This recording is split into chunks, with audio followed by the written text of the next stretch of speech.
আজকে আমি এই পোড়ামাটির ওপরে এই পেন্টিংটা একটা বিশেষ কারণের জন্য করছি। সেটা না হয় তোমাদের আমি পরে বলবো, তোমরা দেখতে পাবে। কিন্তু কেমন হচ্ছে, কেমন লাগছে তোমরা একটু প্লিজ জানিও। আমি ফাইনালটাও পোস্ট করব, কিন্তু আপাতত তোমরা জানিও যে যেটা করলাম সেটা কেমন লাগলো।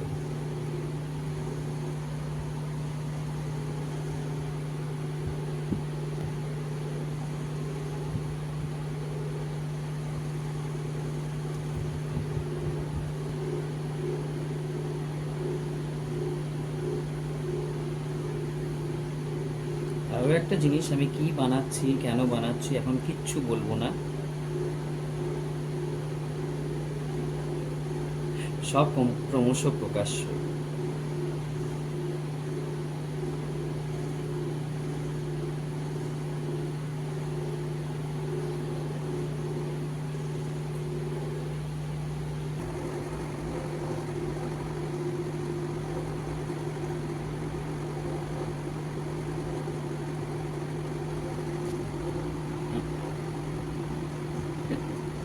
মুখটা রাখো।